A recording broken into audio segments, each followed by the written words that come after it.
spring game to an ACL injury. I understand that injuries can happen in a spring game, but they can also happen in practice in the 32 days or 30 days that there are leading up to the spring game, 32 days from now. So, I get that, but that's something that isn't weighing heavily on my mind necessarily. And then to me, there's just so many benefits of doing a spring game. One, for the fans, it's awesome for our fans to be able to come out and see our football team perform in Williams-Brice Stadium. Some people that maybe aren't able to come to a home game in Columbia on a Saturday, they're able to come and watch us in the spring game, which I don't want to take that away from any of them.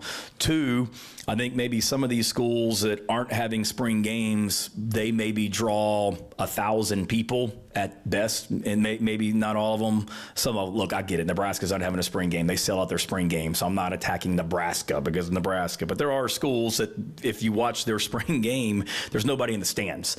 That's not going to be the case for us. So it goes back from a recruiting standpoint.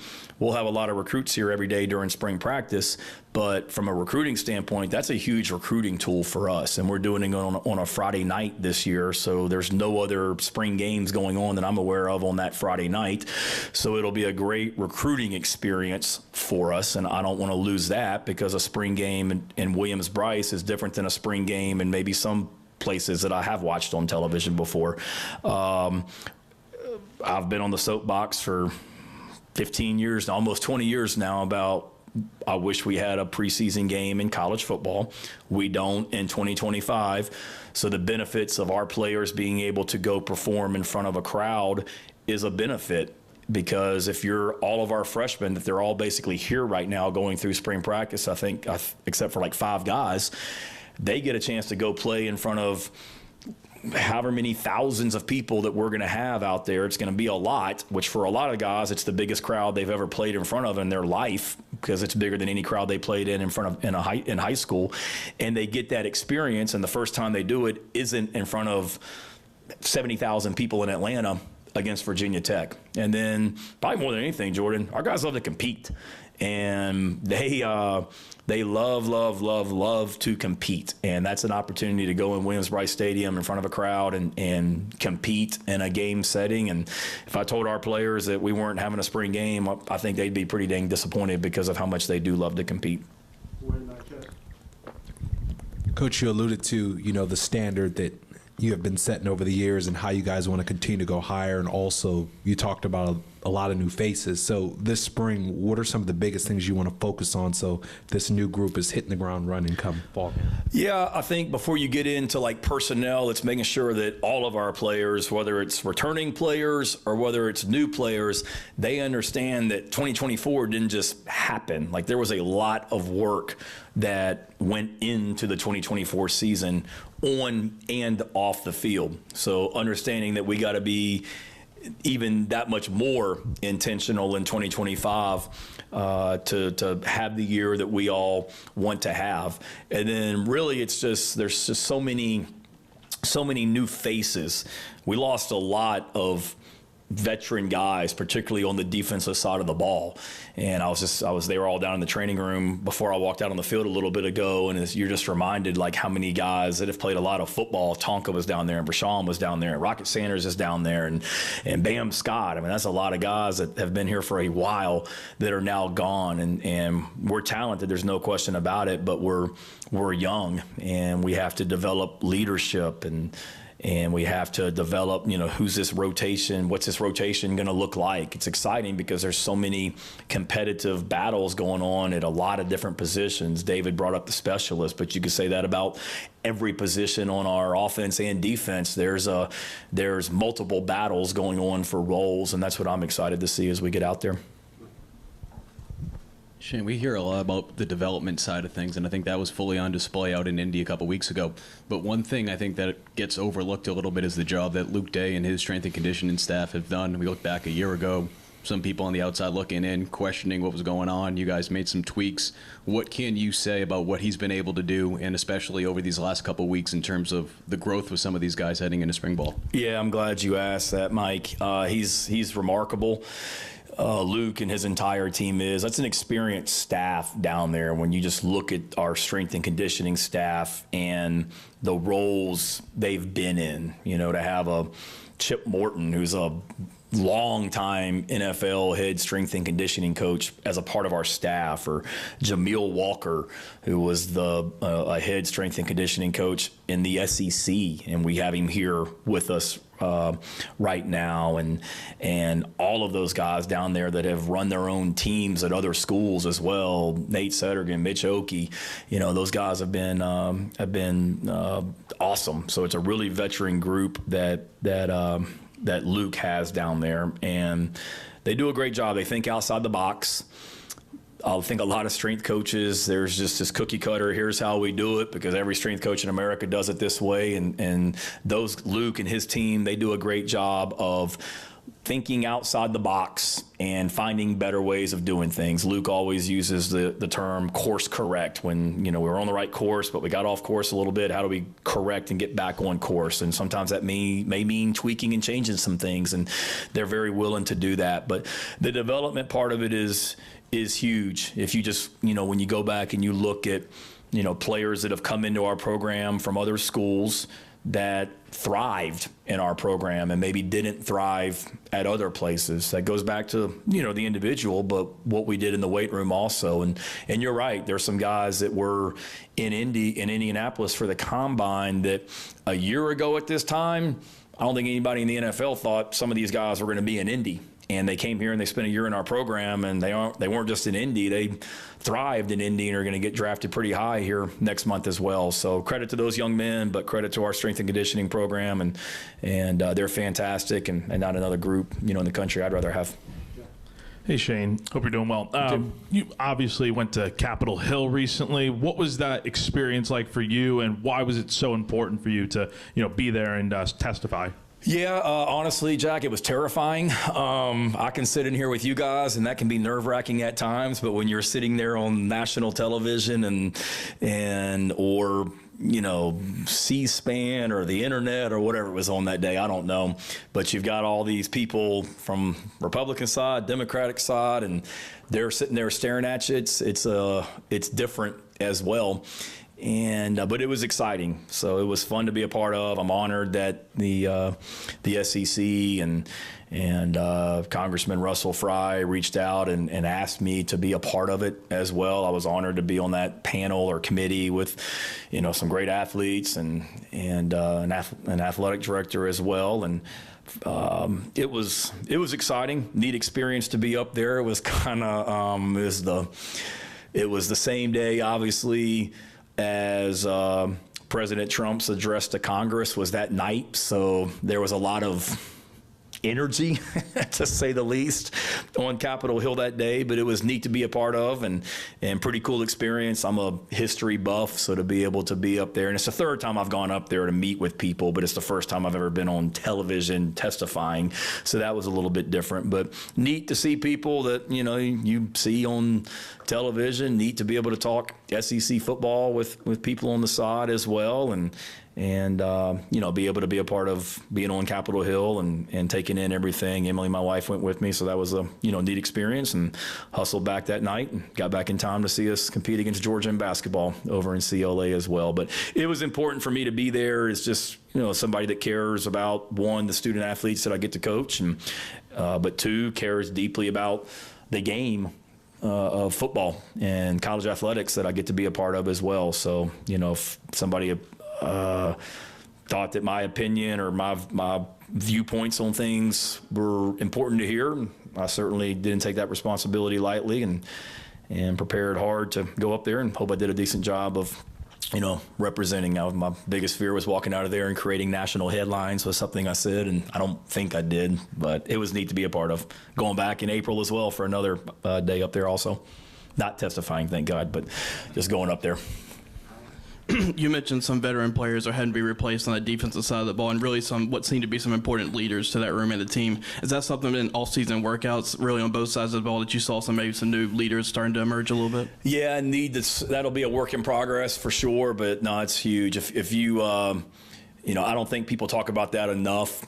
One of the reasons, if you go back to if you go back to last year at this time, and I think I've said this to you guys before, but I felt a lot better about the 2024 team at this time last year than probably anybody outside our building did, because of the amount of leadership that we brought back, guys that were invested and cared and had the respect of the players on this team. We lost so much of that last year at this time. You guys know we vote on captaincy at the end of the season. I think it was something like 6 of our top 9 vote getters for captain off the 2023 team were coming back in 2024.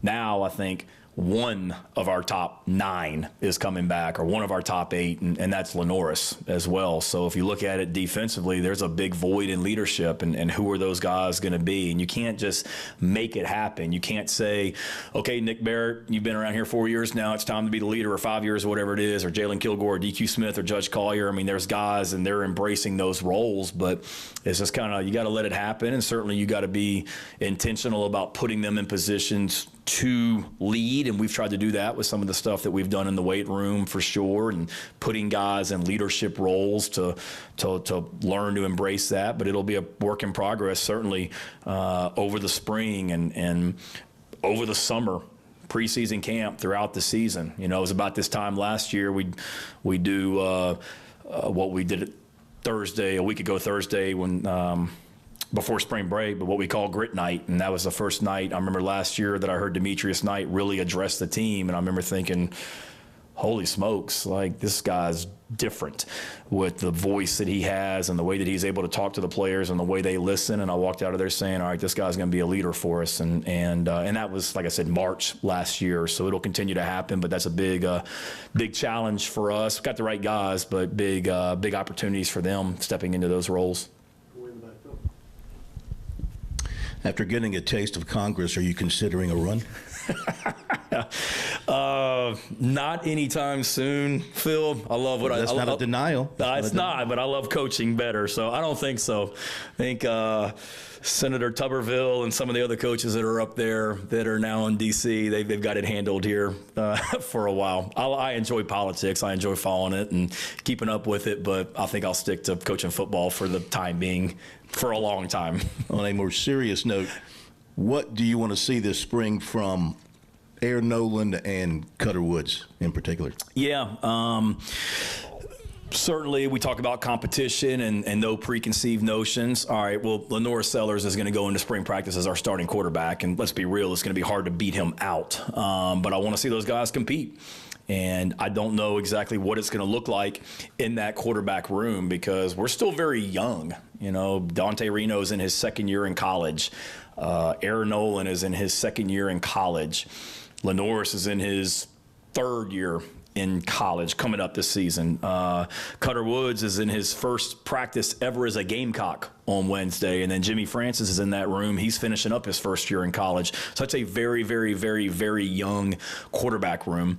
And Lenoris, yes, he's got a season as the starter, but he's still young in a lot of ways also. So I want to see those guys compete, and I've been impressed with them, Phil. I feel like, you know, Air's done a good job of coming in here and kind of changing his body and getting in shape and improving. And Dante, I feel like, has taken a step, just watching him throw a little bit here in the last couple months. And Cutter's really impressive. What he did in high school. He's a winner, and he's a talented guy without a doubt. So we'll throw those guys in a lot of settings and give them a lot of opportunities this spring to see how that room shakes out, without a doubt.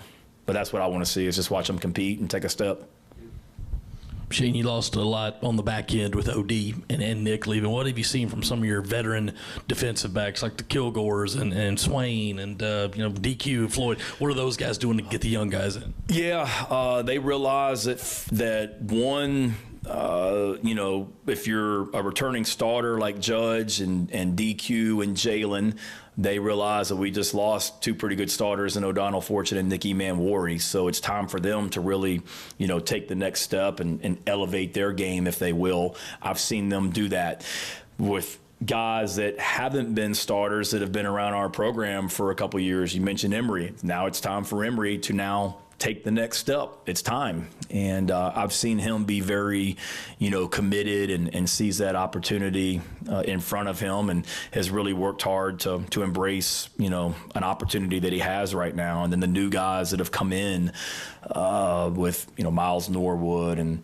DeMarcus Leach and Brandon Cisse, those guys have come in and done a really good job as well. And then that safety position, we got a lot of guys that have played some special teams for us and played on defense. Gerald Kilgore, David Busey, Peyton Williams. What does that safety position look like next to DQ as well? So there's some great battles, but I've seen the guys do the things that we want them to do in January and February. And now the key is going to be how do they take that next step when they get out there on the practice field.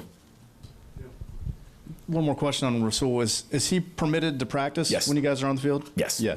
What's sort of the you mentioned you're confident with him, but what's sort of the expectation with the group as a whole, not only him, but when they're competing? Yeah, that's another one that it's a fun group. I'm excited about it. Oscar Attaway obviously did some really good things for us last year and had a nice bowl game and I'm looking forward to seeing him take the next step. The touchdown he had in the bowl game on 4th down that we went for on 4th and 1 and then scored over there on the right side by our sideline.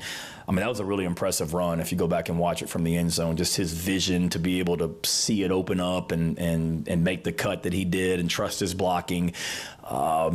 He's very motivated to have a great 2025. And then Sewell coming in, a talented guy at Utah State that's played a lot of football and is an older guy that's really talented, and getting him in the mix to compete.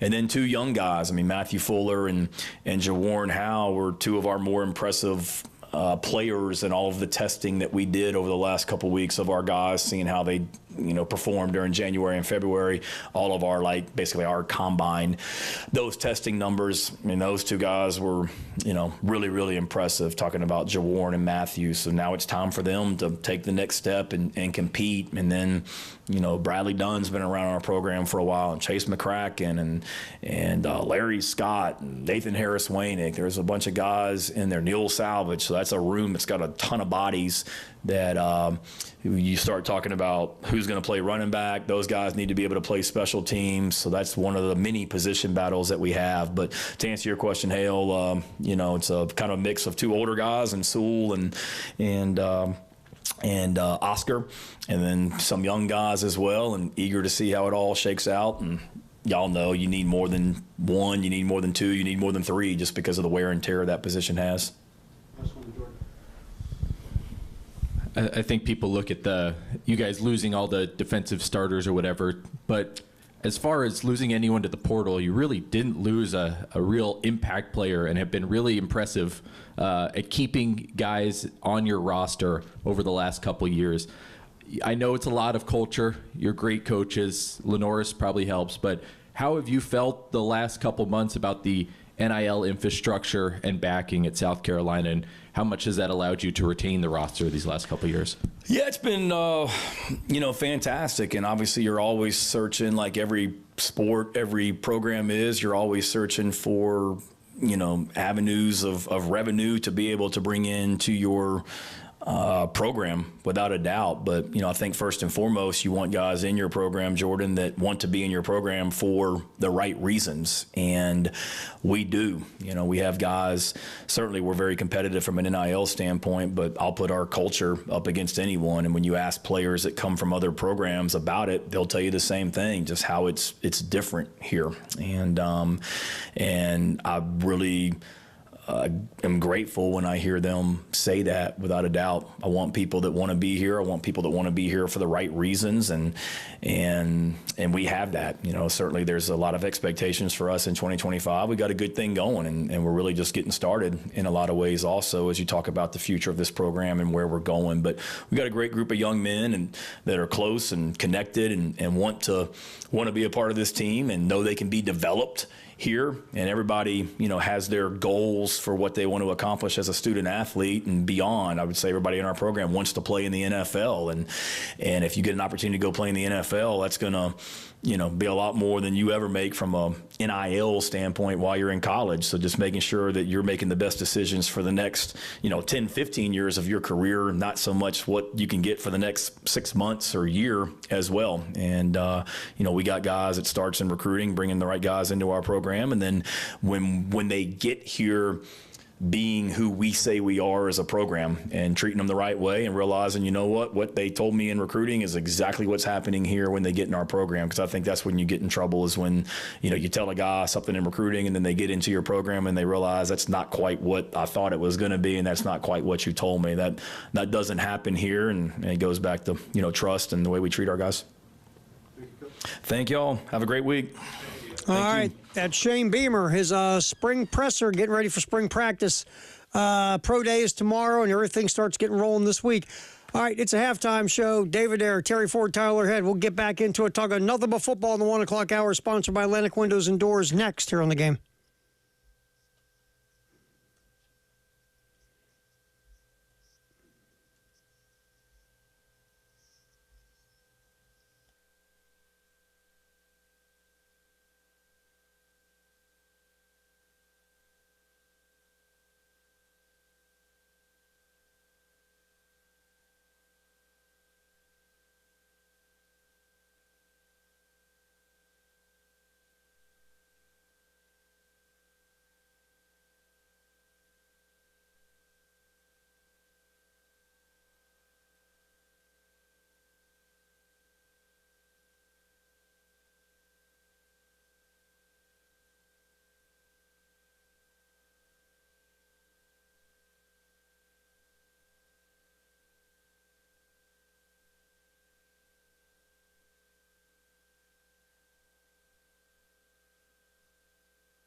All right. Shane Beamer, of course, just spoke to the media, opening up spring practice with the official presser for 2025. We'll hear from Shane pretty much every Tuesday moving forward. Yes, the spring. kind of as normal during the football season. Yep. Also, we'll hear from some of the position coaches, He's gonna be a little busy tomorrow.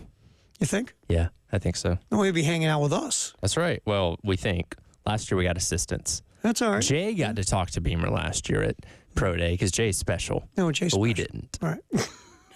Maybe this year. Got big time for Phillips. Yeah, they had the cameras, they had the lights, all that kind of stuff. And he looked at our rinky-dink operation and said, I don't want to talk to those guys. Talk to those guys. I got to put up with them during football season. I don't want to deal with this mess. All right, so again, Shane will be speaking next Tuesday to the media again as spring practice gets cooking. And, of course, we'll have the spring game here on 107.5. The game.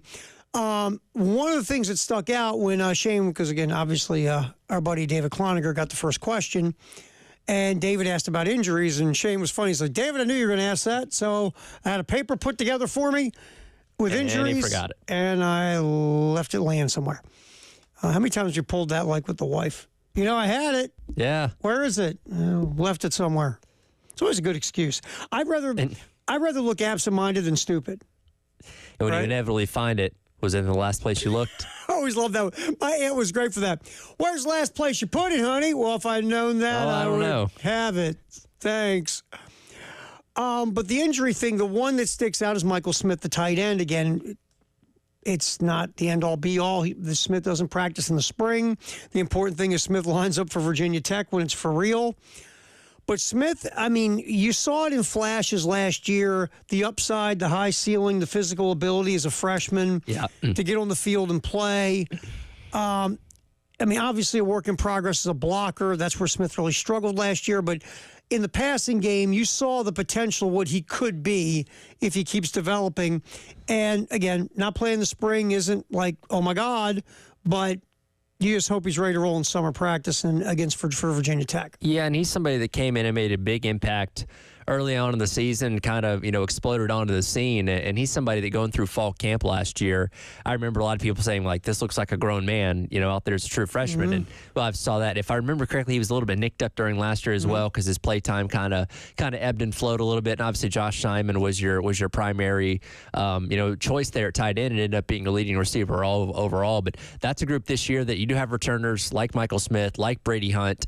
And then you also bring in a Jordan Dingle who had decent production when he was at Kentucky. So kind of figuring out how to divvy up those snaps at and targets at tight end is going to be interesting. And again, hopefully, missing spring isn't going to put him too far behind the 8 ball.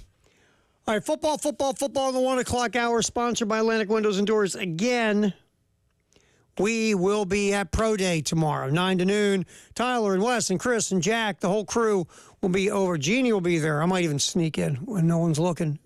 That is tomorrow, 9 to noon at South Carolina Pro Day. Continue on. Mike Yuva's going to hang out with us here in a little bit. He flew in. You heard Shane say hey to Yuva.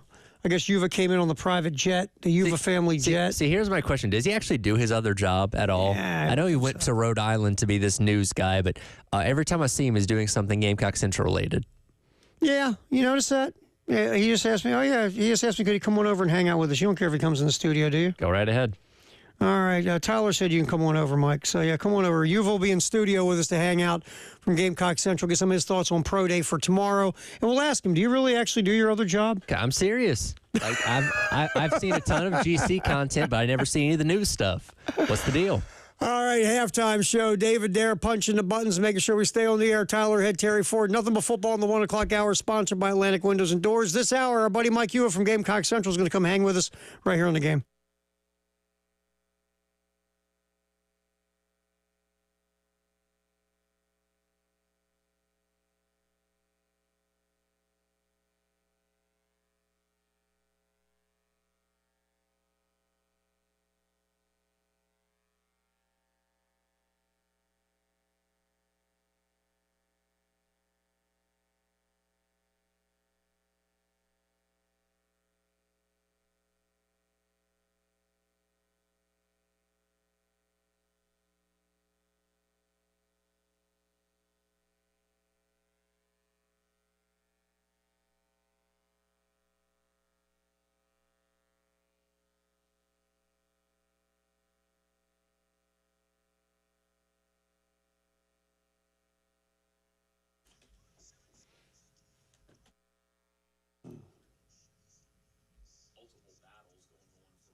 We talk about the Nest all the time on Gadsden and the Vista.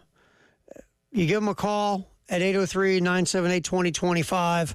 If you're looking to do different things with your home, whether it's new appliances, they have all the Bosch stuff. You can cook like a Bosch. Bosch appliances, stoves, ovens.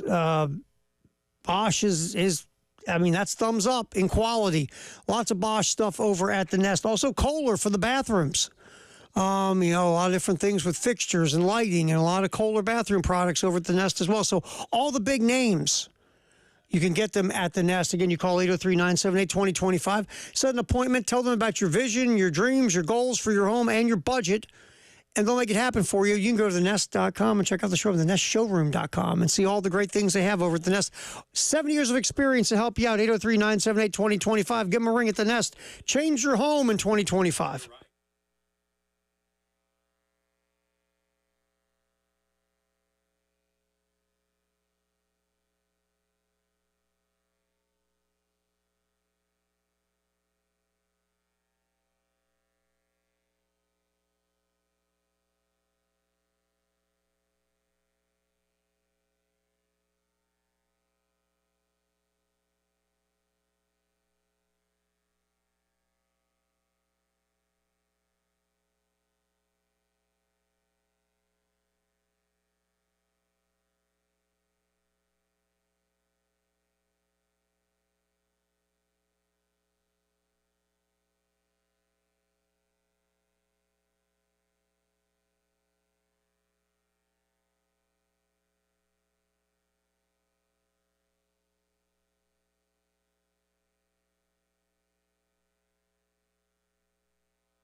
Nothing but football in the 1 o'clock hour, sponsored by Atlantic Windows and Doors here on the game.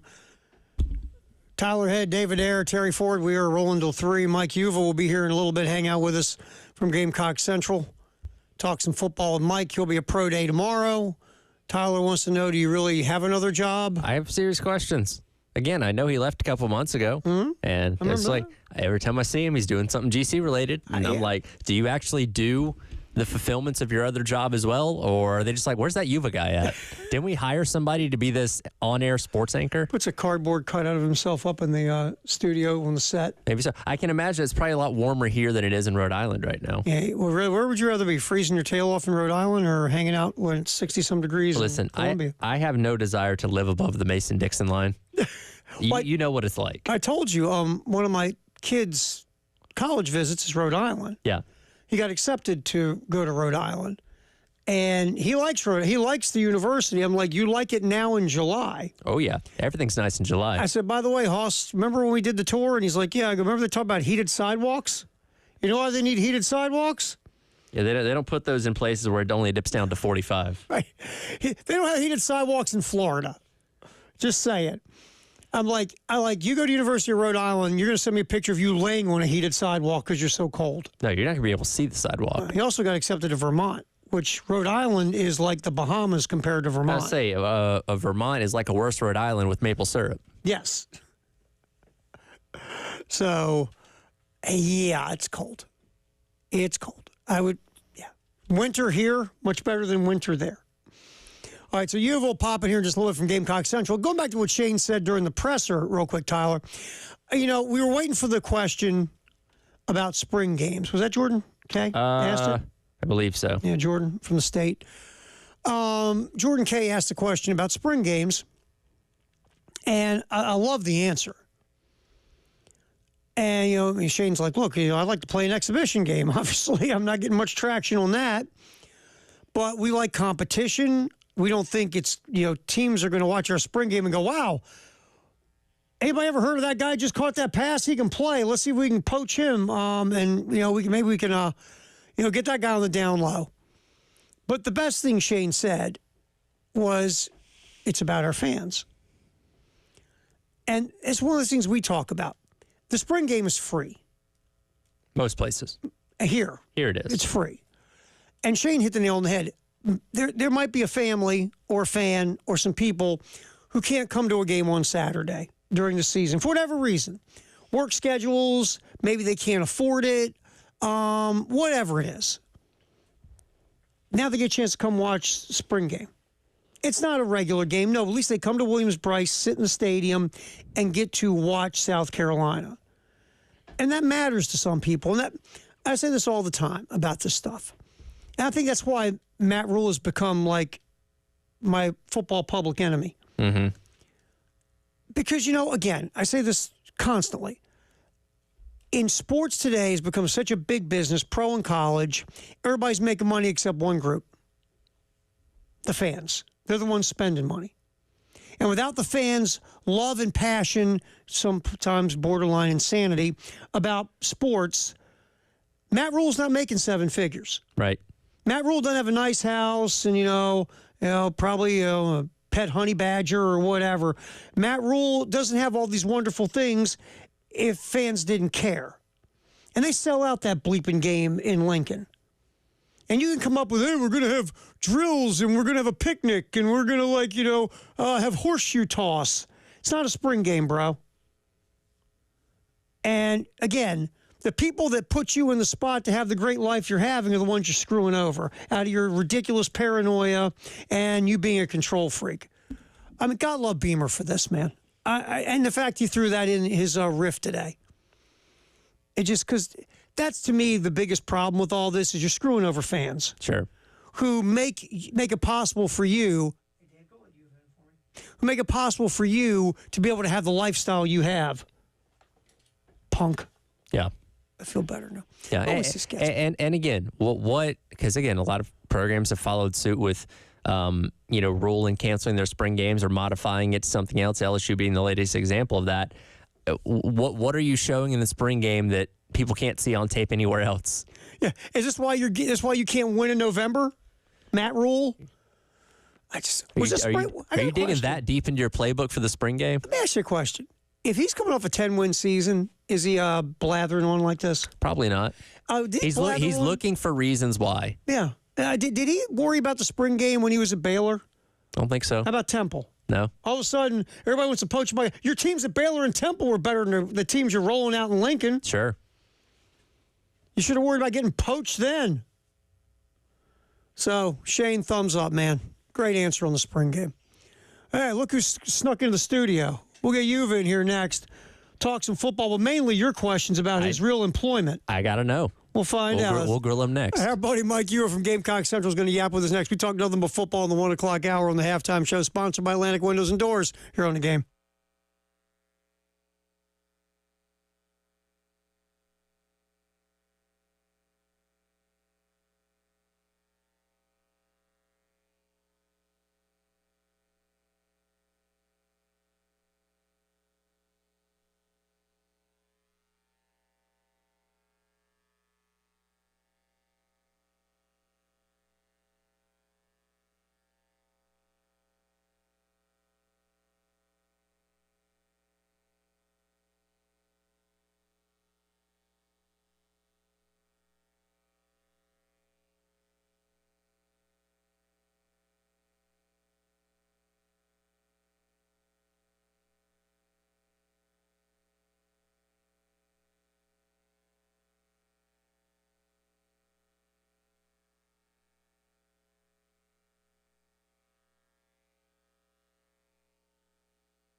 All right, we're just yapping football in the 1 o'clock hour, like always, sponsored by Atlantic Windows and Doors. Halftime show. David Dare steering the ship. Tyler Head, Terry Ford, Mike Yuva making an appearance. Did you see all the bodyguards and the entourage? I know. That came in with He's Yuva? high rolling now that he's Big in time TV dude, again. man. So I got dropped off in a little car by our good friend Jack Veltri. Oh, you're in Veltry's car? And you're alive? He's borrowing, I think, his grandmother's car. It's actually a really neat car. Have you seen it? His truck's been in the shop for like a month now. Have you seen it? I have not. It's a What's cool grandma's ride? It's a cool. He's probably listening to this right now. It's like a mini Cooper. I'm not really? I'm not like Mona Lisa Vito over here, so I'm not great with like cars. I know it's embarrassing, but the point being is, and I've been sharing this story with some of our colleagues when we were over at the ops building. Jimmy Buffett comes on. I love Jimmy Buffett. Came on in Spanish. So I'm just looking at Jack. I'm like, I feel like we're in a car that you'd see in the sitcom, comedians in car getting coffee. And then I'm listening to Jimmy Buffett in Spanish. Buenos noches, amigos. I mean, like, it was a great way to see Jack. Haven't seen him in a minute, so it was great. That's funny. I never knew there was Jimmy Buffett in Spanish. Either. I didn't know that he actually recorded it in multiple languages. That's actually pretty neat. Now, was it Jimmy? You think it was Jimmy really? No, it's probably Juan. If you gave him enough to drink, he could probably sing in a lot of different languages. Yeah, Let's be honest. Juan Buffett. All right, man. So before we get to the football, Tyler's got this very important question that's been driving him crazy. Oh, boy. I gotta ask, when did you go to Rhode Island for this TV gig? Well, what month was that? This was in August. I feel like every piece of content I see from you has to relate to Gamecock Central. I'm like, do you actually do this job? So I made my own Twitter account for Rhode Island. Okay. And the reason I did that is because I think people in South Carolina really care how little Johnny does, at a high school track meet. So I made my own account for that, and so that's why if people have been following me on Twitter for my regular one, it's remained the same. That's how we wanted to do it, though. That makes sense because again, I'm like, I never see any content from this other job. Does he actually do this? Actually work? Yeah. I'm just curious. Living off the Yuva Family Trust Fund. He just made up that Rhode Island story. All right, so you came down and pro day tomorrow. I think it's interesting. Because, first of all, 11 dudes at the Combine's phenomenal, right? 12 if you really think about the special team show. That's true. I keep throwing that out there, though, because, I'm like, Kai was there. He was kicking on the actual field. And he's going to get a serious opportunity to punt in the NFL. They just don't need to see punters run the 40.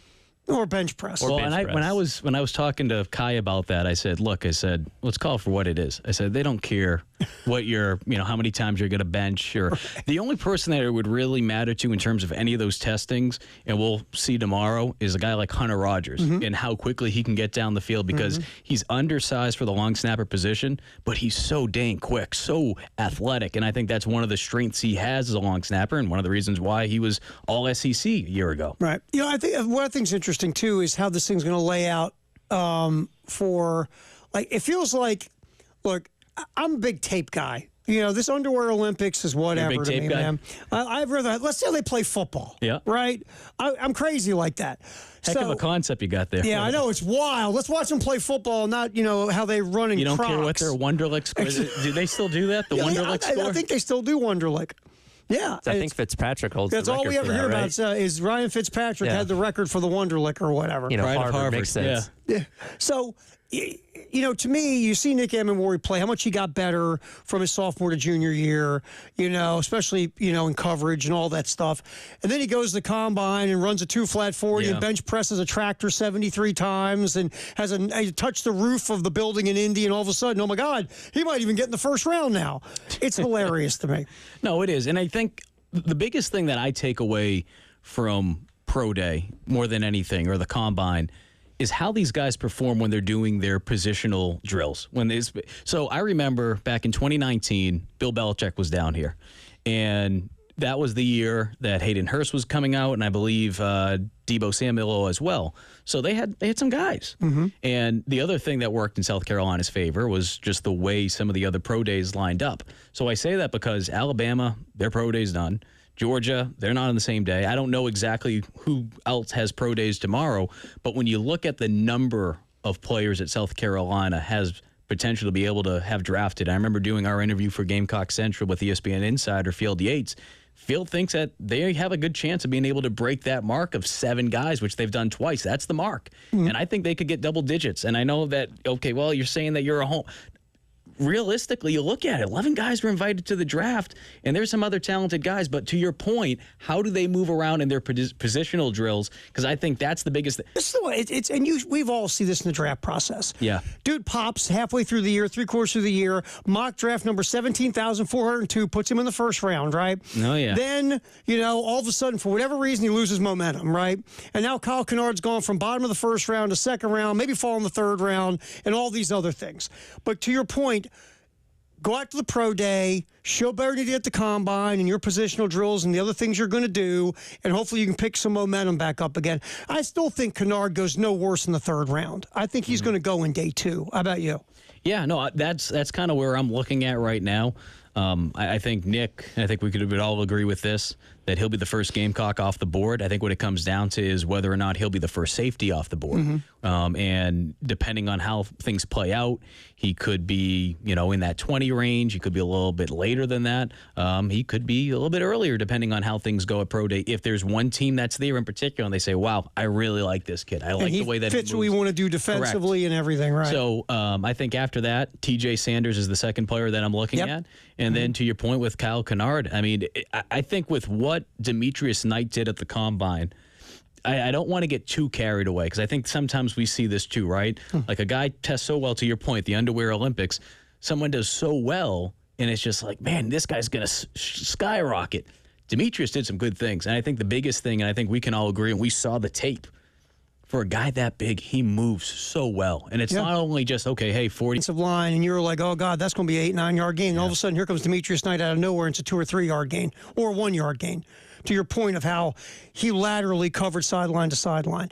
And earlier in the year, he was better in coverage than he was against the run, if you remember. He was doing nice things in coverage. And what was the biggest thing? Consistency. I think that's the biggest thing that I took away from him. Yes, the guy could hit. Yes, the guy could move. Yes, he's a tremendous leader. Shane Beamer was just talking about that just a little while ago and how that's something that this team's going to have to replace next year. Certainly, you look at a guy like Lenora Sellers, yes, but there's going to have to be someone that steps up on the defensive side of the ball. But he was just consistent. You knew what you were going to get from him. And when things got shaken up a little bit towards the middle of the season, you had one linebacker decide, okay, you know what, this place isn't for me. Guess what? There were more opportunities out there for other guys. And Knight was one of those guys that rise to the occasion. And the thing, and Tyler and I joke about it with Knight. Knight's going to kill it in the interview. He's going to bring the family. He's got the minivan. He's probably going to take some coaches off to Joanne Fabric. I mean, he's a grown adult, a mature adult, and he's going to do great when he goes and visits all the complexes in the NFL, when he does the team visits. He's going to tear it up.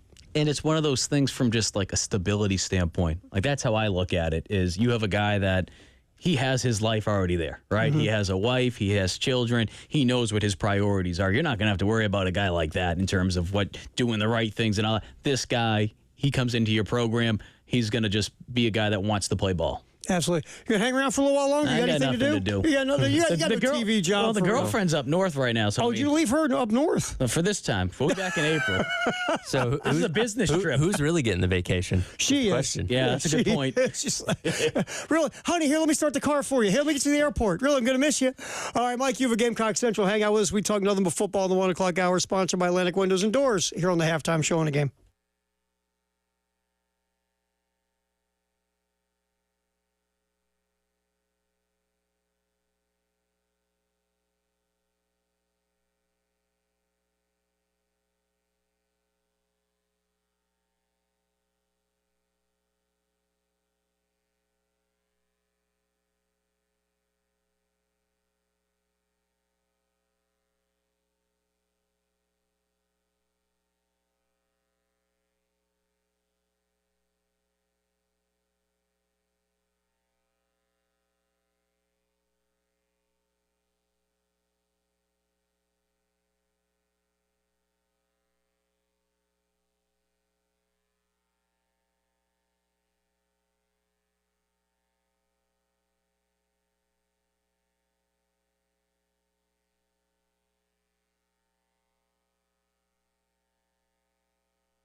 All right, we are hanging here in the 1 o'clock hour. We'll get our Firehouse Sub Tech. You have one real quick? 803-404-6100 before we get back with Yuva? Yeah, sure. In reference to Pro Day tomorrow, Debo Williams, Bull and China Shop. Yeah. By the way, something to prove. How angry is Debo Williams he didn't get invited to the Combine? Hit that button over there, bud. I don't think he slept for the past 3 weeks. So Debo gave us an interview shortly after that, and to his credit, he composed himself well. And even when we talked off record about it, I thought he did well as well. He's locked in. He's been down in that Miami area. He's been training since the bowl game wrapped up and the season wrapped up for South Carolina. And the big thing for him is he wants to prove, kind of going back, we were talking about strength of Demetrius Knight with the hips. He wants to prove he can do that. Before the season, I remember Debo and I spoke, and I told him, I said, hey, I want to give you a heads up. I was at a wedding, and there was an NFL scout there from the region, and I was just going down the list of some of the guys, and I mentioned your name. And I said, what's one thing that you want to see with him? Better hips. So I know that's something that he's really been working on. He's been really working on his 40. His girlfriend ran track and field in college, so he has multiple coaches. But he's got an extra coach now too. But he's really been focusing on just proving his speed and, again, just the hips, the lateral movements as well.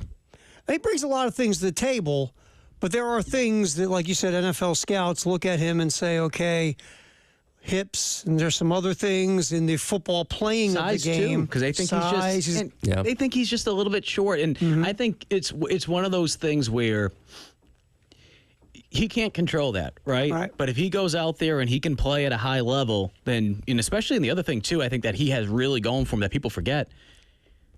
How he made a name when he transferred in here was on special teams. Right. The first game of the Beamer era, he blocked 2 kicks. He's blocked multiple kicks throughout his career. He didn't play special teams this year because they needed him so much on defense. And then if you guys remember the year prior to that, Debo, Stone Blanton, when he was still here, they had to play practically every snap on defense, it felt like, just because they were so thin on defense. But this guy also, a very talented guy on special teams. I was going to bring that up saying, his route is getting the door on special teams, and then these things he needs to develop and improve upon. If you're open to playing teams, and let's face it, man plays a little bit with his hair on fire. They love him with special teams. So if that's his entrance in the league, and then you see where he can take it from there. And you look at some of the guys over the last couple of years that have been able to do that. I mean, Nick Muse wins a Super Bowl, right? I mean, special teams is part of that. Jalen Brooks, he's been in the league because of that. Marcellus Dial, he didn't really play special teams his senior year, but having a chance to cover him this past year with the Patriots, he said, yeah, because I played for Beamer, because I played for a guy like Pete Lembo, obviously Joe DeCamillis wasn't here yet, he's like, people have took notice to that, and it's like they trust South Carolina guys at that next level to play special teams. Well, and you can't teach effort. You either have it or you don't. And Debo definitely has effort, gives it 110% every single time. So if he finds his way onto somebody's roster, either by being drafted or being picked up as an undrafted free agent, he has that drive to be able to stick. Yeah, and I hope he does too. I think he's definitely going to have an opportunity. The question now becomes, will he be a late draft pick, or will he be a guy that gets a camp invite? And sometimes, look, I understand. It's a special moment if you can hear your name called. You guys, we've been all football fans for a long time. You probably already know where I'm going with this. Sometimes it is better not to be drafted, because then you can play the numbers game with your age and you can kind of figure out, okay, Seattle has 4 linebackers. All right, Denver has 7. Okay, let's do this. So bottom line is he's going to get an opportunity somewhere. I just hope that wherever he goes, he's going to be in a good position so that he can really show off the things that we're talking about. And I agree with you 100%. Sometimes it's better not to get drafted in the 7th round. It's better to be that free agent where you can pick and choose your landing spot to kind of leverage yourself in. Unless you're Mr. Irrelevant, though. You have a nice little parade at Disney and everything. It's kind of cool. You get stuff. It's good times. It's good times being. And every now and then, like every 20, 30 years, the guy pops. Yeah. Like Brock Purdy. So how about that weather today in Columbia? All right, man. Good hanging out with you like always. You're gonna be around Pro Day tomorrow, and you'll you'll stalk these dudes. They'll be there 9 to noon. Be there. Yeah, poor Tyler. Yeah, God, he got rid of me. Hey, always good hanging out with you, pal. You too. We appreciate you guys. All right, Mike, you have a Gamecock Central. What's trending at 2? Coming up, sponsored by Traditions Fine Jewelry and Gamecock Traditions. We got a lot of hoops to get into and some baseball as well on the halftime show in the game.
start tomorrow's tab with those because they're 1 through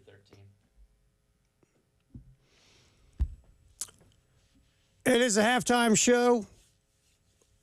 Captain David Ayer steering the ship. Tyler Head, Terry Ford. We're going till 3. What's trending at 2? Sponsored by Gamecock Traditions. Traditions Fine Jewelry. Our over-under contest. You ready for this one this week? Yep.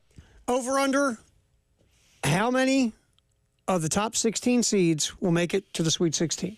11.5 is the over-under. Interesting. I was reading through Billis's projections for how every game was going to. He's no fun because he's not picking any upsets. He's a chalk guy. He always picks chalk. They all come do. on. They all pick chalk, and we never get chalk in the NCAA tournament. Give me a 15 over a 2. Come on. He never does. I get it. The numbers tell you it shouldn't happen, but this is March. It's special. A 12 is going to beat a 5. A 13 is going to beat a 4. An 11 is going to beat a 6. It's just it always happens. So, Jay, pick it. Come on, Billis. You know, look, every year we've gone over the stats of this. Mm-hmm. Every year, a 12 beats a 5, a 6 beats an 11, and a 13 beats a 4 anymore. It happens almost every year that combination goes down. Yep. So, come on, Billis. Have some fun. Come on, man. Let her rip. I just don't want Grand Canyon to beat Maryland. That's a 13-4 game. But, you know, you always got these upsets anymore in these seeding spots. So, and those guys, if a dope like me can find this stuff, they can find it, or they're researchers. Go out on a limb and pick some upsets. Well, in the 1 year that everything's pretty status quo and all the top seeds beat the lower seeds, you want to be able to say, I was right. Yes. And we'll have some fun with it later on in the week. And, you know, like we said, remember last year we did this, okay? Here's a percentage, the probability of a 12 beating a 5. So we got to pick a 12 to beat a 5. Here's a percentage of the 4-13 upset. We got to pick a 13, and we got to pick an 11. Yep. And we did. I can't remember what we did if we even got any of them right. But anyway, it's just that always happens in this tournament. A 1 seed, all 4 of 1 always gets beat before the Sweet 16 anymore. Typically. Which one's going to get knocked out? You know, all the ones have only made it once, like in the modern era. All 4 1s. So 4 1s never make it. By the way, outside the year they went to the Final Four, Auburn is the number 1 overall seed. They typically get bounced pretty early in these things under Bruce Pearl. It's weird with Pearl. He made that one Final Four run when nobody really thought they were going to. Then since then, there's been more expectation, and he's not gotten to the Sweet 16. Yeah, by the way, they've also lost 3 out of their last 4. And by the way, you know how many teams have won the national championship after losing 3 of their last 4? None. 0. Yep. So, and we'll play a cut from Bruce Pearl. He's not really scared. We'll get to that here in a few minutes, Dave. So we'll have some fun with it. But yeah, Billis, they all pick chalk. They pick 1s or 1s and 2s, and it never goes that way. By the way, a team somewhere between, 6 and 11 or something, every year one of those seeds gets to the Final Four. Yeah, typically. Come on, experts, pick one for fun. No one cares if you get it wrong. Jeez. We'll be doing our bracket contest starting tomorrow morning, 6 a.m., every hour between tomorrow morning at 6 a.m. and 2 p.m. on Thursday. We're going to give away a couple teams to 2 people who call in or text in. However we're going to do it, because we're going to change it up through the days. And you're going to be caller or texter number 6 or caller or texter number 8, because there's 68 teams in the tournament. So we'll be doing that, giving out teams. If your team wins a national championship, guess what? You get season tickets for the rest of the Gamecock baseball season. It's that simple. Don't be discouraged if you get the 16 seed, because, crazier things have happened. Hey, look, wacky stuff. Wacky stuff goes on. So that will be, and plus, the teams don't cost you anything. By the way, last year we did this at Twin Peaks, and we had people come in and we were handing out the teams, and the look of disappointment on people's faces when they grabbed like a 15 or a 14 or a 16 seed. I love the ones just left on the table and walked away. Well, It was like, yeah, I'm I got not no winning. shot. Okay, thanks, guys. No, you gotta have hope, man. Thanks for nothing, fellas. Appreciate it. So we'll start that up tomorrow at 6 a.m. And you just heard the over-under contest sponsored by Traditions Fine Jewelry and Gamecock Traditions. Again, the over-unders out of the top 16 seeds, how many will make it to the Sweet 16? Their over-unders 11.5. Go to 1075thegame.com and jump in. All right, so we'll get back to Shane. Obviously, our big story through this show has been Shane Beamer opening up spring practice basically with his spring presser, and we're going to circle back to that. You got a bunch of cuts that you've sent over to Dave. We'll get into those in the next segment. Circle back to, look, we talked about Paul Maneri and the baseball team losing 2 out of 3 to Oklahoma. You had that game won yesterday. Mm-hmm. You got your closer protecting a lead in the ninth. You couldn't hold it. You had a 2-run lead in the seventh. You couldn't hold it. You only went down in order once in the entire game, and you didn't score more runs, even though you did score enough runs to win. Your bullpen, once again, against Clemson and against Oklahoma, your bullpen had some leakage that you've got to stop. You didn't make some plays defensively late. You got to make those plays.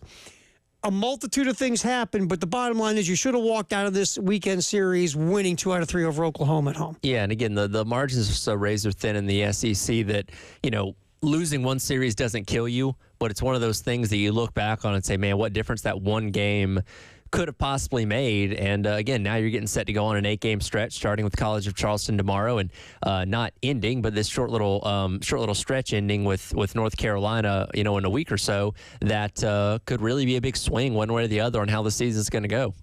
All right, Dave, let's grab a quick cut from Paul Maneri here real fast.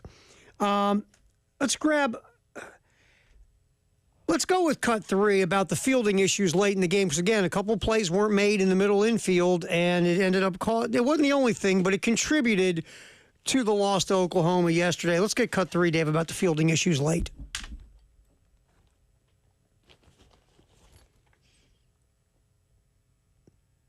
Sounds fantastic so far.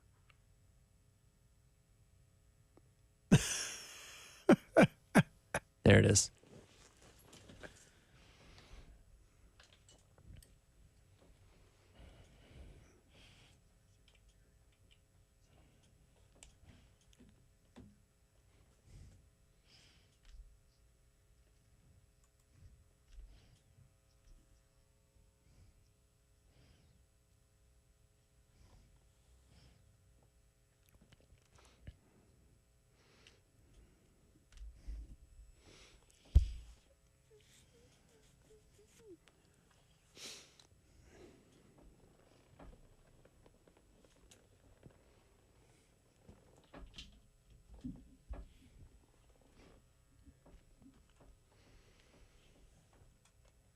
I mean, look, Carry On he's your guy. He's been phenomenal. Yep.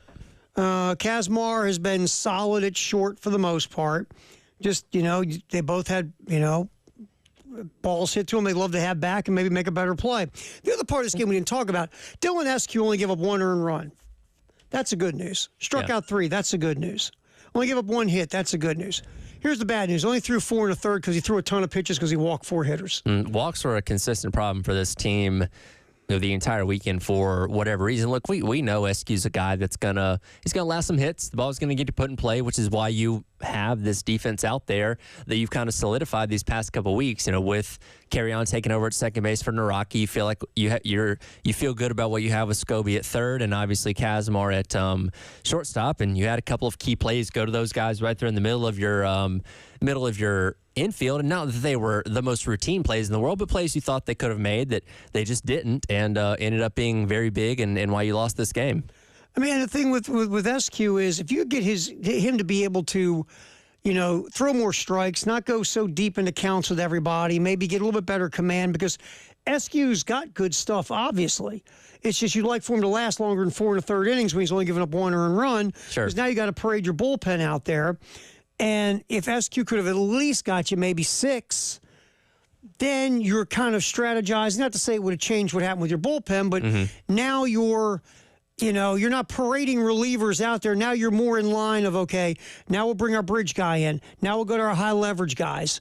And, we'll see where it goes if you had a chance to go that way. That's the thing with SQ. He's got to be able to go deeper in games. He just has to. Yep. But he was good when he was out there. Just walked 4 guys, but he minimized the damage every time. Right. All right, so that's what happened, unfortunately, yesterday for South Carolina as they lost to Oklahoma, losing 2 out of 3 at Founders. Of course, 6:15 tomorrow, College of Charleston, a team that can get you if you're not careful. So our boy Evans back on the hill. Yep, he's done well, obviously, in his midweeks, and we'll see how this next stretch of games goes. Obviously, tough road trip against Arkansas, another highly ranked team this upcoming weekend, and it's going to be like this every week in the SEC, unfortunately. And again, you really hope that you don't look back on that Sunday game against Oklahoma and say, "Man, what a difference that could have made," by season's end. All right, so Also, yesterday, as we go, What's Trending at 2, sponsored by Tristan's Fine Jewelry and Gamecock Traditions here on the game. Had a little NIT drama around here yesterday. Did you ever think you'd be saying the words NIT drama? No, never in my life. Never once in my life would I think I'd say NIT and drama in the same sentence. But we had it with South Carolina. Basically, this is the... Okay, so South Carolina, quote-unquote, turns down the NIT offer. Yes. And really, I mean, the announcement was put out even before the announcement of the field for the NCAA tournament. So obviously South Carolina knew they were going to get... Which is kind of a spoiler for Texas getting in, Yes. if you put 2 and 2 together. Basically, you know, Lamont, in the statement that was released, saying because of injury attrition, they can't play in the NIT. And look, every show on this station today is going, okay, let's go over injuries. Miles Studi, all right. Obviously, Colin Murray-Boyles was all beat up in the SEC tournament game, the loss to Arkansas. Besides that, where's the other injuries? I mean, you've had guys that have gotten banged up this season, but everybody seemed to be in relatively good health by the end of the year. And, you know, it's kind of one of those things that, you know, let's say the season went better and you were in the NCAA tournament. I feel like all those guys would be playing. Yeah, I don't think you get this announcement. Due to injury attrition, we can't play in the NCAA tournament. Yeah, no, I think there's something a little more underlying with that, which again, it's the NIT. What would it really meant to South Carolina? I don't know, besides, you know, getting some development for some of the younger guys. Could your roster be getting set to flip completely over and you have guys that just don't want to play in it or to stick around much longer? I don't know. But, yeah, that was definitely a little odd. I mean, LSU turned it down, too. So did the SEC look at South Carolina and LSU and say, hey, guys, why don't you just say thanks but no thanks on this? Here's the thing, and I don't know if it was the SEC or the NIT that, you know, was the mastermind behind this, you know, bid change or whatever, where, again, we only learned about this at the end of last week, really, that the top 2 teams not in the NCAA tournament will get these automatic bids, which... Well, I mean, you're not paying attention to the NIT rules? I'm not. I can't say that I am, especially in the middle of October when football season's happening. But I would imagine, you know, because in a good year for the SEC or most conferences, you're talking about 9, 10, maybe 11 teams getting in.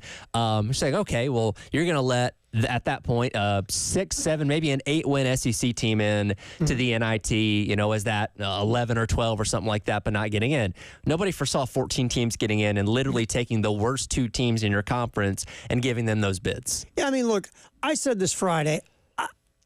I thought it'd be fun to see South Carolina actually go to the NIT just because it's such an outlier. It's such a weird story. It would have been fun, right? And we needed something fun in this basketball season. Sure. But how much do you stand to gain? Because if you don't win the entire thing with a bunch of the other schlubs of college basketball, exactly, you lose to UNI or something like that. Yeah. You're like, oh my God, this team really is a disaster. Right. And the other part of this, and even though I said that last week, just because I think it would have been fun for us, and for just because this has been such the word fun has not been used in this basketball season at all, right?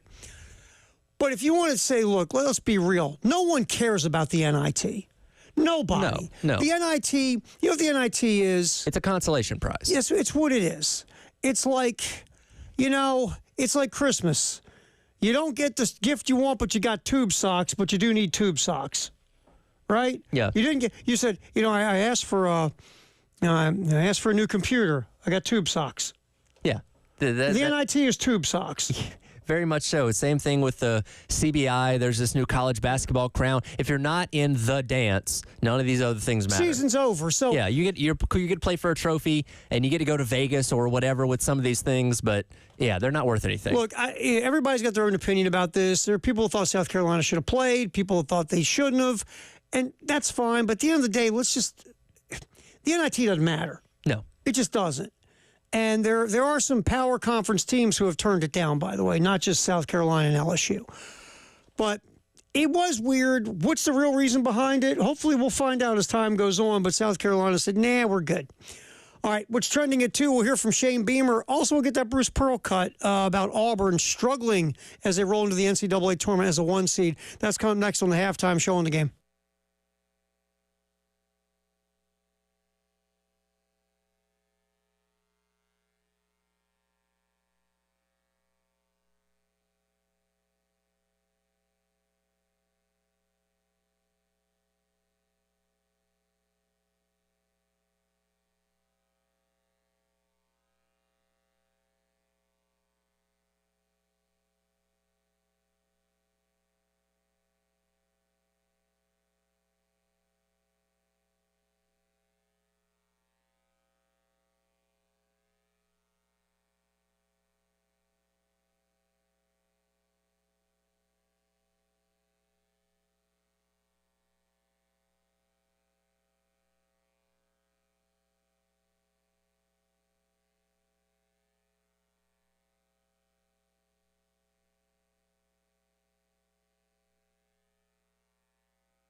What's trending at 2 on the halftime show, sponsored by Traditions Fine Jewelry and Gamecock Traditions. Shane Beamer talking to the media today around 12:30. Discussed a bunch of different things. Here's one that's very interesting to keep an eye on. Hopefully it's nothing. Or like, my kid would say, it's a nothing burger. Rasul Faison, coming in from Utah State, very productive running back. Yep. We were hoping, again, not expecting him to be Rocket Sanders, but a veteran guy who's put up numbers, coming off a season where he averaged 5.6 yards a carry at Utah State, over 1,100 yards rushing. Faison is coming in because of the whole junior college deal of getting the extra year. Remember the whole JUCO thing? And I want to say he even said he was looking towards the draft until the Pavia ruling came out, and then he's like, "Oh, hey, I can actually go play more college football." So Shane was asked about this whole thing with Faison and his eligibility, and here's Shane's answer. Cut 3, Dave, from Shane Beamer today talking about Faison. Yeah, we're optimistic on everything. Is that 1,000% solidified right now? No. We're very optimistic that, we'll get some good news here soon. So you're optimistic you'll get good news soon. Hopefully you do get good news and Faison comes in to your running back room. Yeah, and his situation's a little different because he's been in college since 2019, but he's not played every single year. He gray shirted at Marshall, went to a small community college and didn't play football there in 2020. So it's not like he's played 6 full years of college football. His situation's a little different, and again, we hadn't really given too much thought into him potentially not being eligible, but the fact that the question was asked means there's some level of concern there. So if you don't have Faison, again, you have another portal window that's going to open after the spring. You're going to have Oscar Attaway, Juwan Howell. Everybody loves Matthew Fuller's upside and potential, but you'd love to have Faison as a veteran dude who's, again, he's got to step up from playing at, a group of 5 and going to the SEC. They're a little bit better last time I checked in the Mountain West. Yep. But he's a veteran guy with a track record. So you'd love to have him. If you don't, you figure it out with Attaway and Howell and Fuller and whoever else would possibly step up. But you'd love to have Faison. Sure. So we'll see where all that goes. We'll have a lot more stuff from Shane throughout the day here on the game, especially the post-game show with Jay and Elijah. All right, so we're talking about what's trending at 2, sponsored by Traditions Fine Jewelry and Gamecock Traditions. One of the biggest things trending, the NCAA tournament. North Carolina is in the dance. Despite the fact North Carolina played, I believe, 12 games against Quad 1 opponents. 13, I'm sorry. 1-12. North Carolina won 1 game against Quad 1. That was UCLA in the non-conference. In a game a lot of people think UCLA gave away more than North Carolina won. 1 win against Quad 1 teams. But because North Carolina played a difficult schedule, their net ranking is higher than some of the teams that they got in ahead of. But can we be honest? We all know why North Carolina's in, because they're North Carolina. They're helps. a big brand. Yep. They got a little bit of a rich history there. And, when you're playing a play-in game, and is it on TV? It is on TV. I'm on True TV on Wednesday. Now, if the casual fan is flipping around and they land on that and they see North Carolina, they got a better chance of stopping there and watching it if it's Wake Forest? Yeah. West Virginia? I think so. Yeah. Again, that school has a little bit more of a reputation. And, again, now you have a team to root against. Yep. Whether you feel one way or the other, you probably think, wow, North Carolina just got preferential treatment and got in the NCAA tournament. Doesn't mean they're going to go far, but when they're playing, I guarantee you a majority of people are going to be rooting against them. Right. All of a sudden, they become a compelling story in this tournament. Because, a couple of years ago, UCLA got dogged for getting in. They were in the play-in round, and they ended up in the Final Four. Yep. VCU got dogged for being in the tournament. People thought they shouldn't have been. They started in the play-in round. They ended up in the Final Four. Well, and then on the flip side of things, was it last year that Virginia got in controversially, and they ended up getting dog-walked in the first four? Yeah, they sure did get dog-walked. So, North Carolina will have they'll have the spotlight on them for all the wrong reasons. But should they have been in? No. But here's my thing. If we're arguing over the 68th team in this tournament, the teams that are whining and moaning and complaining, chances are you put yourself on the bubble. Yeah. You put yourself in this situation. West Virginia, again, West Virginia lost to a Kansas State team that was an underachiever. Arizona State, who stunk. West Virginia had a few losses along the way that if you didn't lose those games, you'd be in the dance. Same thing with Indiana. Look, West Virginia's got 6 quad 1 wins, which is 5 more than North Carolina. Yep. Indiana's got a better resume than North Carolina. Last time I checked, not anymore, but for a long time, Indiana was a bigger brand as North Carolina almost. Well, and that's the funny thing, when we talk about expanding the NCAA field in a couple of years to 72 or 96 or 154 or whatever they want to end up doing, it's comical enough to be comparing the resumes of 68 and 69 essentially with North Carolina and West Virginia. What's it going to look like to compare 96 and 97? God, can you see that? Like we would be talking about like South Carolina being in consideration if we're being serious about that based on net ranking and criteria. South Carolina puts out, because of injury attrition, we can't be in the NCAA tournament. Again, we don't need to expand, but again, I get why North Carolina got in, and they are ahead of West Virginia in some metrics like the BPI and strength of record and all this kind of thing. So quad 1 wins isn't the end all be all, but it's very glaring when the team that went 1-12 against quad 1 opponents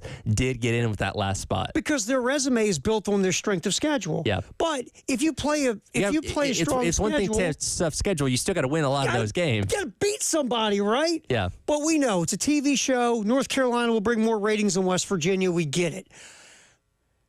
Do I think they should be in? No. But can I be honest with you? When we're arguing over number 68, I don't care. Yeah. Well, I really don't. Here's the thing. Let's say they win their playing game. Let's say they make it into the field of 64.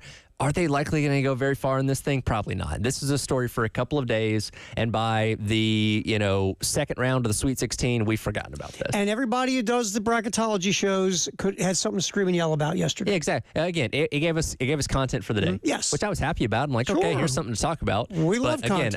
And again, you referenced UCLA, who made a Final Four run. I don't see that happening with North Carolina, and if it does, then that's its own story that's going to continue on. But I feel like this is something that's going to get kind of dealt with pretty quickly here. I mean, a massive underachiever with the Tar Heels this year. All right, the other thing that makes this juicy is, who the head of this whole spiel was, the chairman?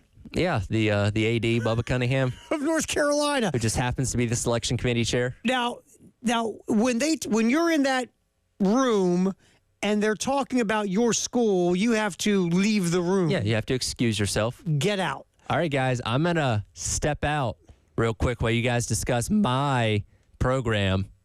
And by the way, who's the chairman of this whole thing? Yeah. Me. Someone put on Twitter X, it was funny, for North Carolina to get to the NCAA tournament, by the way, Bubba Cunningham gets a $104,000 bonus. Weird how that works, huh? Interesting. It'd be a shame if all your cars in the parking lot got towed, huh? While I was out here waiting. Bubba Cunningham denies all this. Ready? Cut 11, Bubba Cunningham, the AD of North Carolina, talking about not being in the room when the committee was talking about his Tar Heels. That's cut 11, Dave, from today's folder. Hit it. Well, thanks, Seth. And obviously, I'm going to defer that to Keith. But, all the policies and procedures were followed, and Keith can address exactly how North Carolina was discussed, because I was not in the room for any of that. Okay, so is he in the room for everything else? Yeah. Does everybody know where he's the AD? Yeah. Everybody know he's the guy in charge of this whole thing this year? Yeah. Okay. So you don't have to be in the room to have influence. No, usually not. So anyway, huge controversy that probably won't last very long because North Carolina has underachieved horribly all year. You think he used that bonus to buy a lot of steak dinners? Not at all. That would be wrong, Tyler. No one would do that. Of course not. Silly me. Come on. Listen to you. All right. Greatest day in the history of the world is March 17th. We will yap about that next here on the halftime show. David Dare making sure we stay on the air and don't say anything to get us fined. Tyler Head, Terry Ford, halftime show till 3 on the game.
Greatest day in the history of the world is March 17th.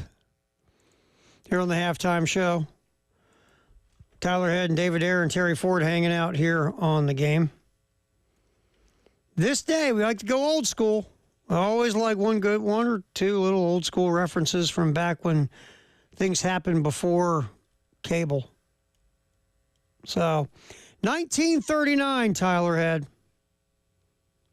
Villanova wins the first game of the men's NCAA basketball tournament, defeating Brown 42-30 in Philly. Ohio State then beat Wake Forest 64-52 in the second game of the doubleheader. And you remember who won the national championship in 1939, right? Of course. Oregon Ducks. Yes. How could I forget? You saw it on the Ocho. Of course. Yeah, they had those great Nike uniforms back in '39. Phil Knight, ready? The young Phil Knight. Yeah, that might have been his freshman year. So it's funny. Oregon won the first title in 1939. It hasn't won one since, obviously. They've been to a couple Final Fours, but Oregon won the first one, beating Ohio State 46-33. That's a pretty quick tournament, by the way. Oh, yeah, ready? Okay, so you ready? Villanova, Brown, Ohio State, Wake Forest, Oregon, Texas, Utah State, Oklahoma. Nothing kooky like the Rochester School of Dentistry or anything whacked out like that. There was no madness in March back then. No. They didn't even seed them. It was randomly threw them together. Showed up and played, man. The quote-unquote Final Four, Villanova, Ohio State, Oregon, Oklahoma. And then Oregon and Ohio State played for the title. That's how it third worked. place game, too. Yep. Utah State beat Texas. It's funny. There was only 1, 2, 3, 4. There was 8 teams. So you automatically made the Elite Eight. Do you think schools count that? You Hold know on. they Let do. me see if Oregon counts that. Yeah, see if Oregon counts their championship. I bet you they have a banner, 1939 NCAA champions. Guarantee you. So that was 1939. As we roll the greatest day They in the do history of count the that world. as an Elite Eight appearance. Say. 1955. Canadian fans riot in the streets of Montreal protesting NHL President Clarence Campbell's suspension of Maurice the Rocket Richard the previous day. The Canadians forfeit the game to Detroit after a smoke bomb goes off in the Forum and crowds spill into the streets, setting fires, smashing windows, and looting. That's the beautiful 1950s where no one was supposed to be doing those kind of things. I was going to say Canadians are polite till you start messing with hockey. Yeah, then they get rowdy. You suspend their player, and they were looting over suspending a player. Now, obviously, Rocket Richard is one of the greatest players of all time, but still, we give like cities grief, like Philly grief for having any kind of violence during their Super Bowl parade or Super Bowl celebrations, right? Sure. Detroit, they're shooting guns off when the Tigers won the World Series in '84 or whatever. Yep. I mean, when you shoot a gun in the air, you know what the bullet does? Comes back down. It comes back down eventually. That's gravity. Yeah. I don't know, maybe they didn't hear of that in Detroit. But this is over a player being suspended. Canadians were looting and setting fires. Well, you know what's funny is that was back in 1955, so they didn't exactly get the ESPN alert on their phone. They had to read it in the paper the next morning and then be angry about it. Lost their mind. Or wait until the 8 o'clock local news. Yeah. Man, remember those days? Wow. You had to wait for the news. All right, on this day in 1961, Manhattan District Attorney Frank Hogan arrests 2 professional gamblers, Aaron Wagman and Joseph Hacken, and implicates Hank Gunter and Art Hicks of Seton Hall in a collegiate point shaving scandal. Those happen every now and then. Kentucky had one during the Adolph Rupp era. We had one with Boston College in the 80s. These things happen every now and then. And one of the concerns, and maybe it's not as much a concern now with NIL, the way gambling has exploded in this country, it wasn't about pros who make really good 6- and 7-figure living, who make a good 6- and 7-figure living. Some of the concern was about these gamblers getting to college players and saying, hey, we'll pay you a couple really good bags if you help us shave some points or something. Now, again, guys making money on NIL, that might take away some of those fears, but these things happen every now and then, man. When we had the NBA player, I'm blanking. a couple years, was it last year? They were betting over-unders on his performance. Oh, yeah. And because it was such a specific stat line that like nobody in the entire world was betting on that. Right. It kind of, or wasn't he logged into his own account or something Yeah, like he did something. it's always those things where they're using their own name, or it's like their mom's account. It's like, yeah, they're going to be able to trace this back to you. And it's like, that you're not very bright. That's why you're having to rely on gambling, I guess. Yeah. All right. Greatest day in the history of the world here on the halftime show on the game. All right. 2018 UConn Huskies opened the NCAA women's tournament with a record-setting 140-52 rout of St. Francis of PA. 140-52. An 88-point victory. Think they still fouled at the end? With St. Francis? Yeah. Trying to get back in it. Don't you just start fouling in the first half?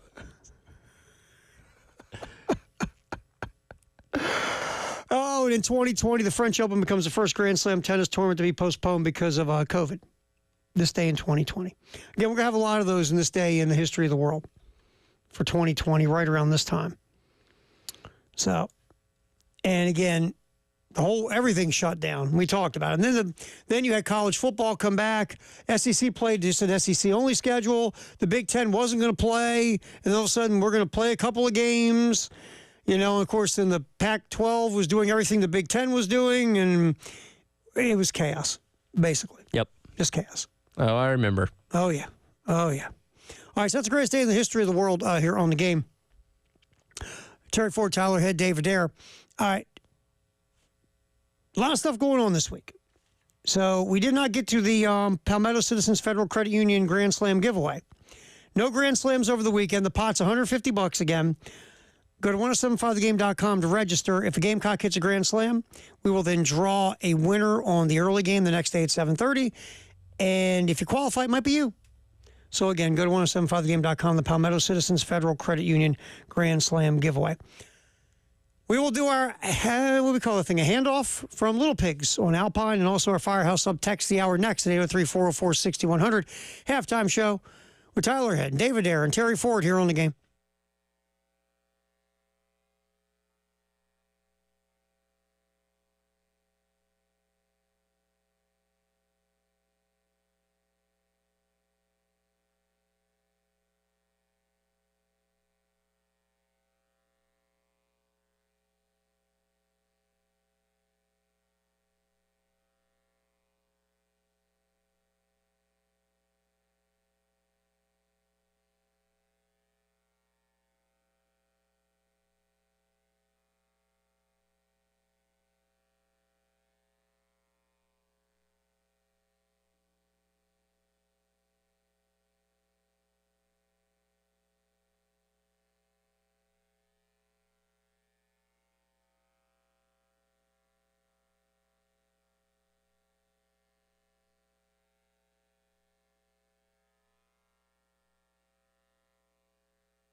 And we're playing Spielberg over here as Jay plays his air bass. I'll play guitar. I think you're better with the air bass. I probably No am. Well, offense. the bassist gets all the ladies, Probably am. Jay. Yeah. Well, That's how that's how how it Jay works? rolled back Yeah. in those days. Sure. He played air bass in the bars. Sure. as I've said, I'm the Warren Haynes of air guitar. All right, we'll do our handoff here from Little Pigs on Alpine with our buddy Jay Phillips from the postgame show. First of all, 803-404-6100. What do you got there on the old Firehouse Sub text line? Yeah, Ray wonders, it'd be interesting to see what the excuse for LSU not accepting the NIT bid was. There's been no comment that I saw before noon from old The only Coach thing I've McMahon. seen, they've done the same thing Carolina did. We're a little banged up, and we'd rather not. So I saw in our buddy Matt Moscona's newsletter, I think it was, they cited, I'm air quoting, injuries. Yeah, just like South Carolina's air quotes of injuries. Mm-hmm. So, okay, well, hopefully we'll find out one day. Maybe we won't. I don't think we will. Was it Carolina didn't want to do it, or did the SEC get a hold of Carolina and LSU and said, fellas, this is really what we didn't have in mind? Or the NIT go to and get with the SEC and say, we really don't want teams with these records in the tournament? I read one thing that was that sort of suggested the last one, but the rule's the rule. Mm-hmm. So I don't think anybody's calling going, hey, because I feel like both schools could have. Listen, this was a story for about a week. Hmm?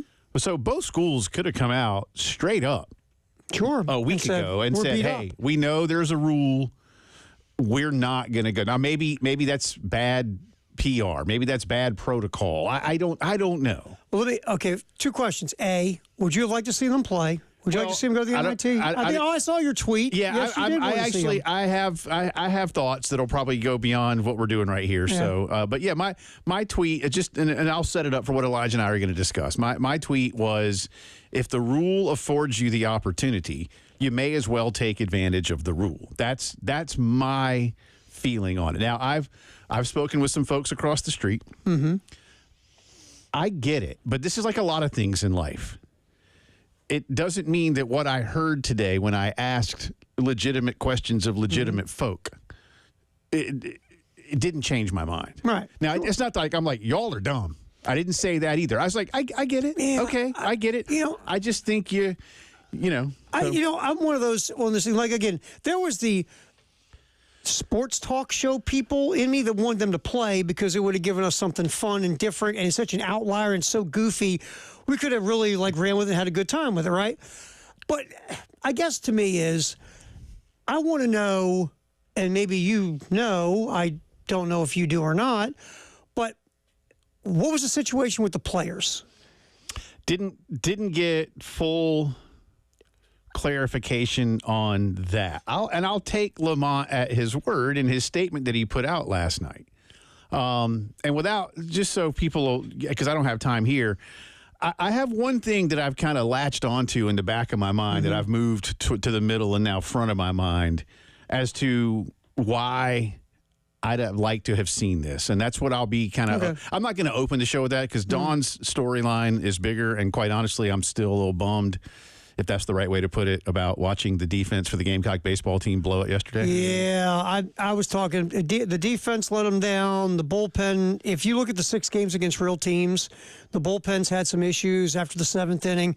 But bottom line, they should have won. Should have won yesterday. I know we all agree. When you go at home to the bottom of the ninth, or the top of the ninth, with a 2-run lead, you shouldn't lose. You have to win the baseball. You have to win the game. And already one out of the way. Yeah. I mean, you got that the pop out to start the inning, and then you still, even when when it was 5-4, then you had 2 outs, and you still should have won the game. Should have won the game. Well, you should have won the game and won the series. You had chances. And this is the one you don't want to be sitting around later in the year going, man, that one's biting you. You can always find ways to erase a bad loss. You do have time, but if you don't, our buddy Alan Cole's what I retweeted, one loss in March, maybe not, but you don't forget those. You never want to lose any series, obviously, but losing the ones at home hurt the worst. Yeah. Well, especially like that. And you got and Tyler pointed this out at the beginning of the show today, they've got a gauntlet coming.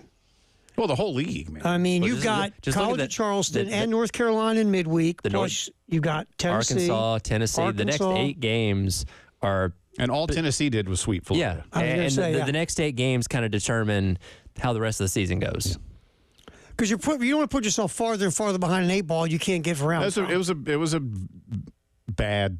That's tough. Loss. And Maneri post game from yesterday, you could almost hear it in his voice yesterday. He's been really good at being able to do these pressers with the right face, but it sounded like he was like, "Yeah, we really should." Well, we got him today at 5:15, so we'll see how much different. Try and cheer him up a little bit. Yeah, yuck it up with him. Yeah, but we got Dawn's team to talk about that too. We got the whole bracket on both sides, but again, there's one thing that was said about Carolina basketball last week that I'm going to focus on as to why I would like to have seen them continue to Good play. deal, man. So we'll you get got into that. Elijah and you got Maneri today. Anybody else? Oh, we'll hear from Shane, who spoke earlier. Yeah, so we'll get into all good that stuff there as Yeah. well. All right, post-game show coming up with Jay and Elijah. Tyler, nice work. Dave, good job.